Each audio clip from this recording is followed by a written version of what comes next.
Resilience is something that you develop with experience. And so looking at, like you said earlier, our difficult challenges as opportunities to grow, not seeing them as the labels that we give them: hard, difficult, awful, because those are negative labels that actually disempower us. They bring us down. And we humans have a tendency to cling to those negative labels. And then we become that. That's when I was able to objectively look at it and say, okay, I'm going to do opposite of what you want me to do. Cancer wanted to bring down my spirits. Cancer wanted me to feel weak. Cancer wanted me to not laugh, not be happy. I did everything exactly the opposite. It's the Health in the Real World podcast. It's time to start the show with Janke as your host. Here to give you everything that you need when it comes to fitness strategies. We keep it simple and easy. It's your roadmap to get healthy. You don't need equipment and you don't need a gym.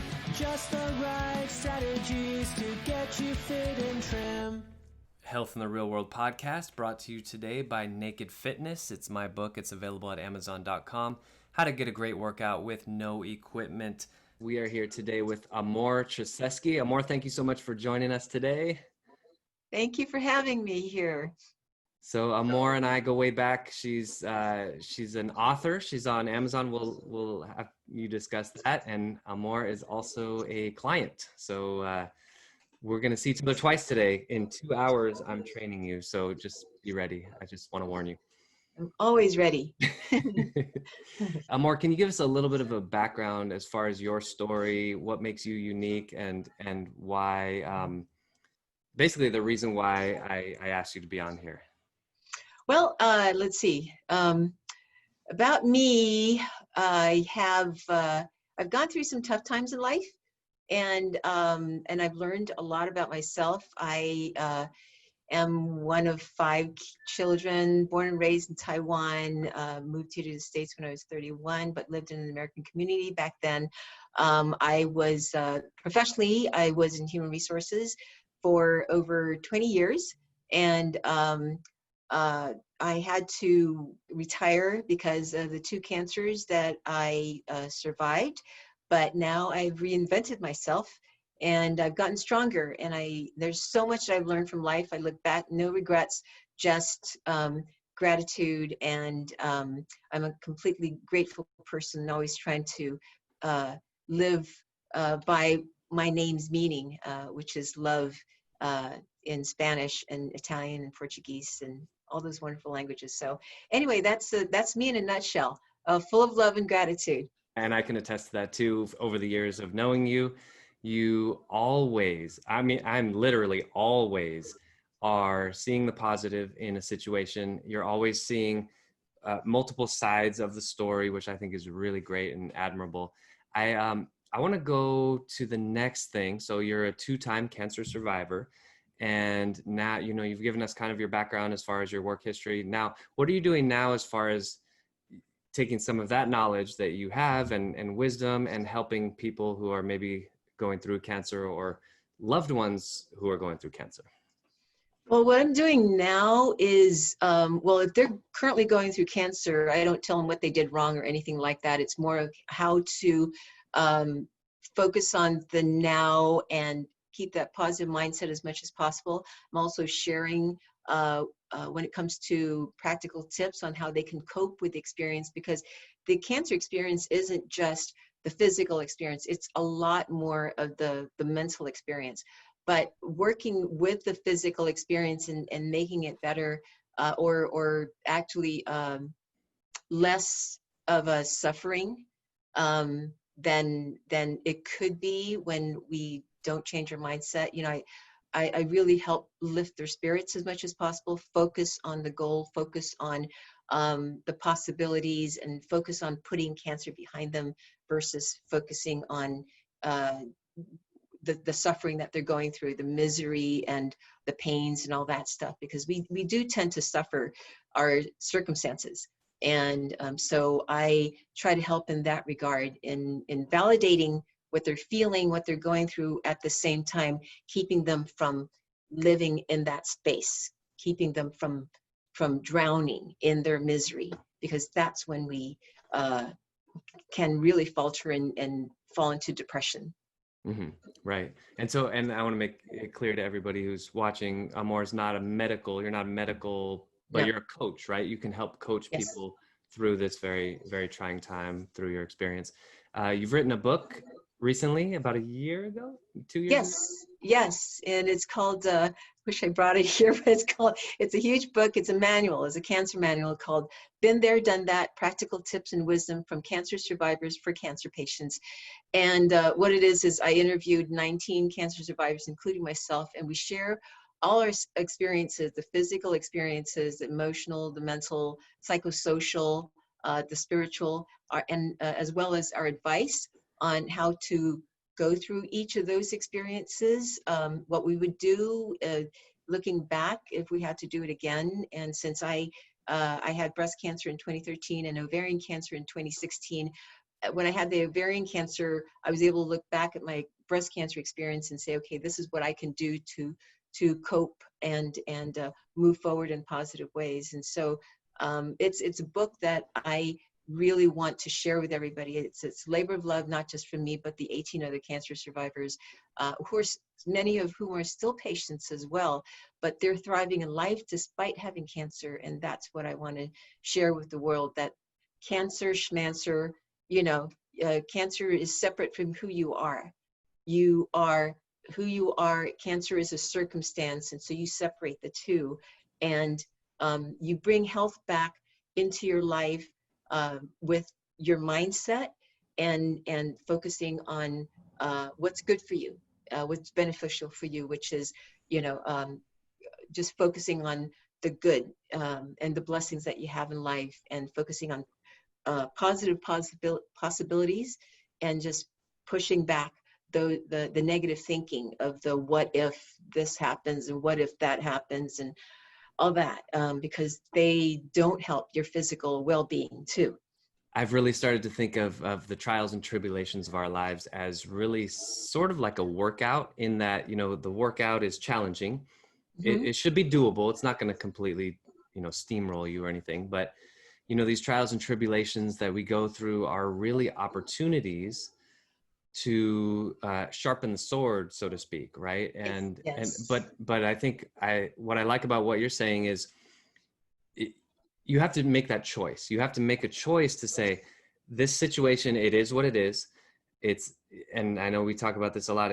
Things are neither good nor bad in and of themselves. It's just the labels that we put on them, right? Yes, very much so. And we can choose to see that, okay, well, I can choose to see that this can empower me, this can help me grow, or I can be defeated, or the dozens of other options as far as how something's gonna treat you. So what do you tell somebody? Now, normally in the podcast, I ask this question, like, what do you tell someone who's fallen off the wagon with their fitness or their health?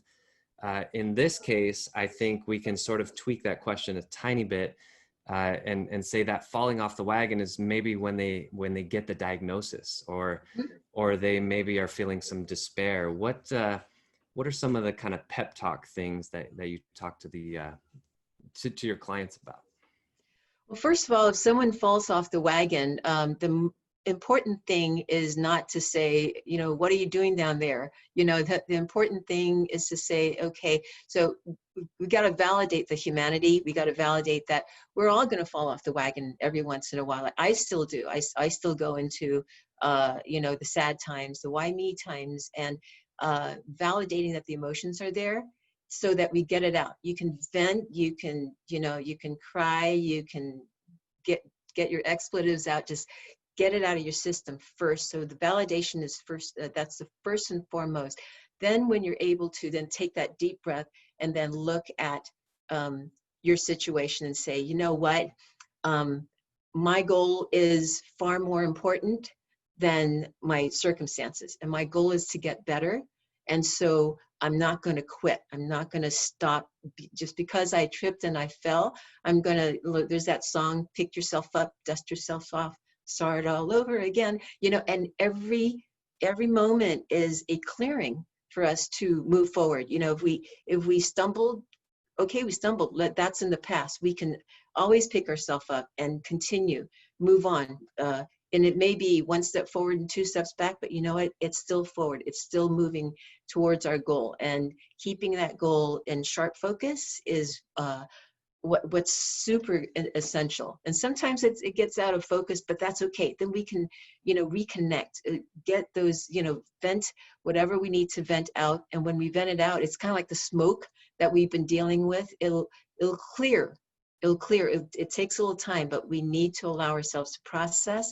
And when we validate that and do that, then we can move forward. But just never quit. Never. You are far worth the time and the effort it takes to get to your goal. So don't quit ever.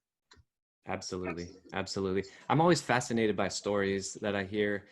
You know, usually we prop up the ones the individual who had just an incredibly challenging childhood and maybe even early adulthood, and somehow they embodied what you were just saying. They rose up above those challenges. You know, first person in my head, Nelson Mandela is a great example of that, right? He was in prison for decades, and then came out, didn't hold any grudges or resentment, and started leading his country. And then on the other hand, you have people who really have, you know, objectively, maybe from somebody on the outside looking at their life, maybe haven't really had a hard life at all. And someone looks at them like, what is it? Like, why are you complaining about these little pebbles that you're stepping on? And then most people are somewhere in between, right?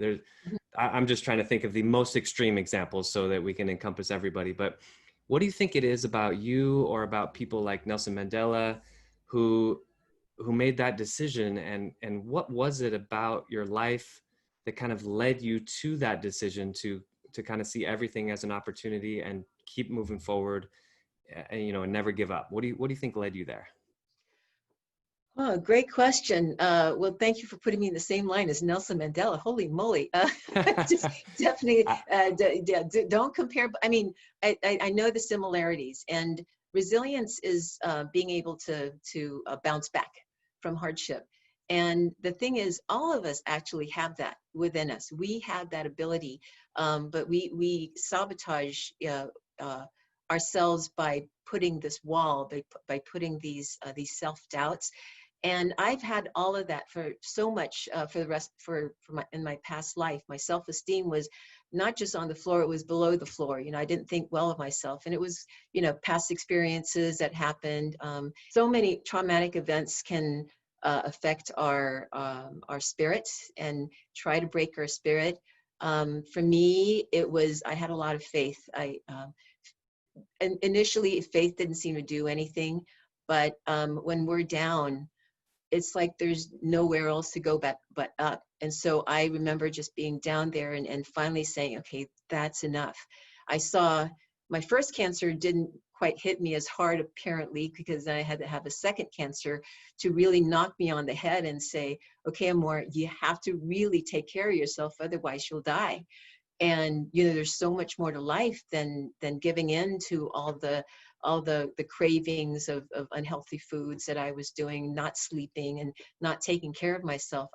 It really hit me backside on the head to say, okay, take care of myself. And so I know that we all have the resilience is something that you develop with experience.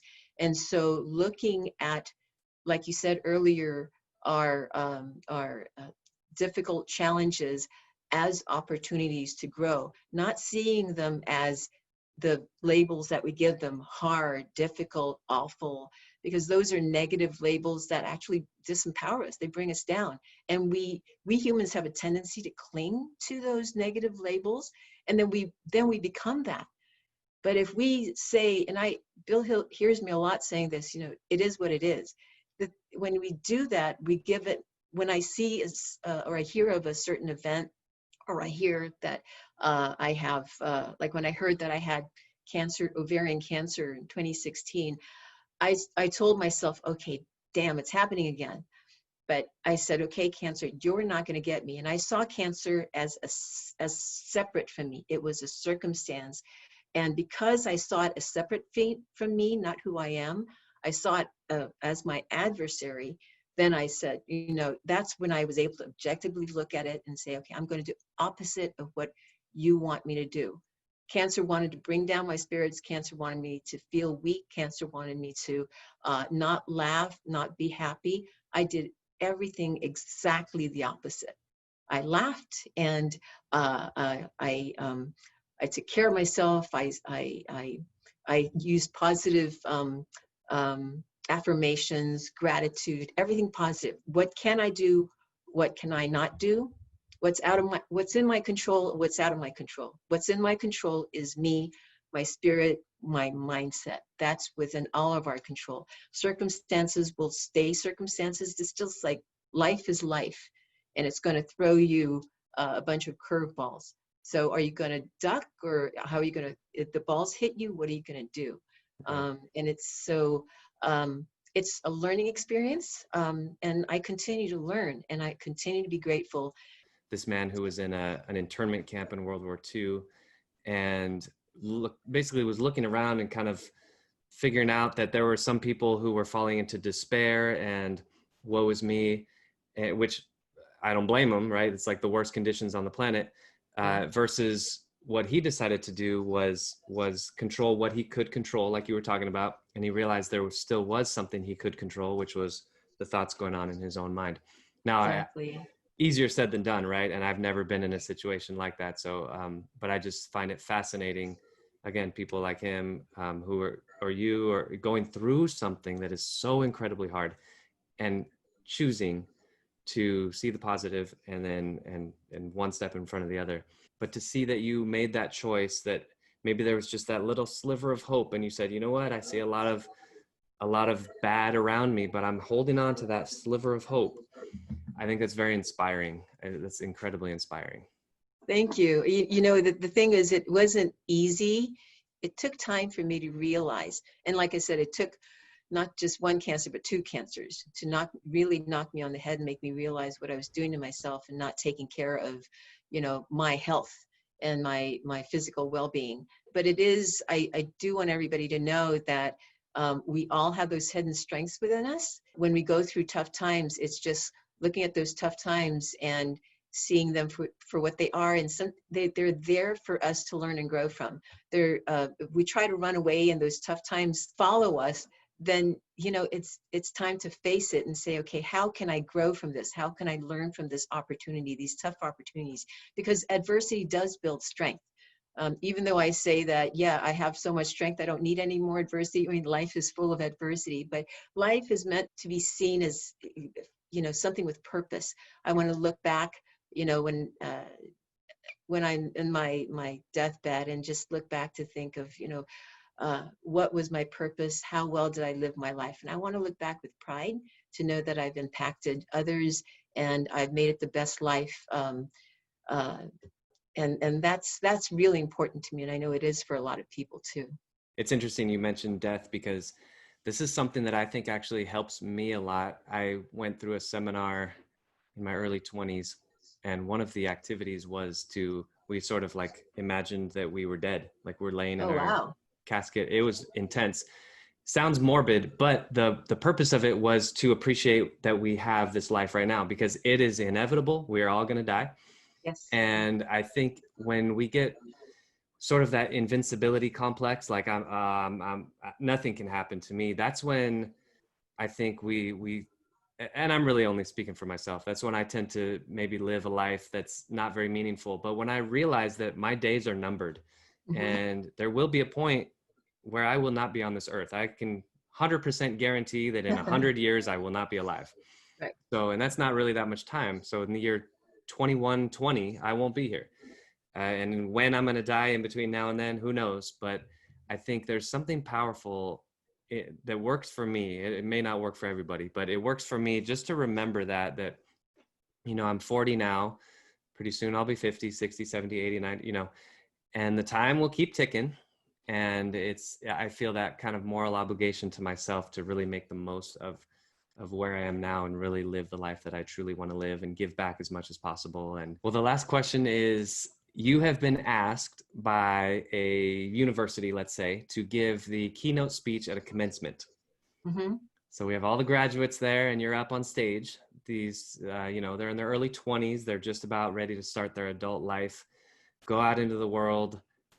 What do you tell them about life in general? And you can sort of weave health into it if you want. But what do you tell them about life in general? What's important? What should they focus on, pay attention to? 1 to 2 minutes. What's the meaning of life? Oh my gosh, 1 to 2 minutes. Holy moly. Okay, so starting now. Okay, the first thing that came to my mind was live your awesome possibilities. And when I say that, we always have this tendency of sabotaging our dreams. Go for your dreams. No matter what anybody says, of course, learn as much as you can, but don't let the stumbling blocks keep you down. Go through those stumbling blocks, learn from them, move forward, move ahead. And like I said earlier, never quit. As long as they're your awesome possibilities, they're for you, they're for whatever purpose you want to, however you want to live your purpose in life. Never give up, because those people are there, circumstances are there. They'll get in the way, but they're there to learn from. So when you live your awesome possibilities, that's when you make a huge difference, not just for yourself, but the greater world too. If I knew back then what I know now, oh my gosh. But the thing is, never live with regrets. We will always falter. We will always make mistakes, but we always need to forgive ourselves, forgive others around us, move forward in positive ways, and with gratitude and belief and hope, and it'll all come together. Absolutely. I think it's important to remember that everyone, I'd say for the most part, everyone's doing the best that they can with the knowledge and skills that they have. Like you said, there's Right. no guilt, there's no shame. If 10 years ago, if I would have known, it is, like you said, it is what it is. And Yeah. we can label it as bad, or we can say, okay, well, that happened. How can I grow from it? I think Exactly. it's fantastic. Choice is huge. So choose love, choose joy, choose life, and you'll be set. But never give up. Circumstances are circumstances. They're not who you are. Amor, I want to let you have a chance to tell people how to contact you, your website, your book, all that information. My website is amortraceski.com, and my book is Been There, Done That, Practical Tips and Wisdom from Cancer Survivors for Cancer Patients. What's great about your book too, even though it is like 1.5 inches, 2 inches thick, 3 pounds. Yes. It's 3 pounds. It is, like you said, it's a reference. It's individual stories of those 18, 19 people, 19, right? Survivors who it's great. You don't have to read it cover to cover. I just want people to know that it can be intimidating. Yes, it's a reference manual. So go to whatever calls out to you. Great. Amor Traceski, thank you so much for joining me. I'll see you in an hour and a half for your workout. All right. Okay. Thanks, Chris. Thanks for listening to the Health in the Real World show.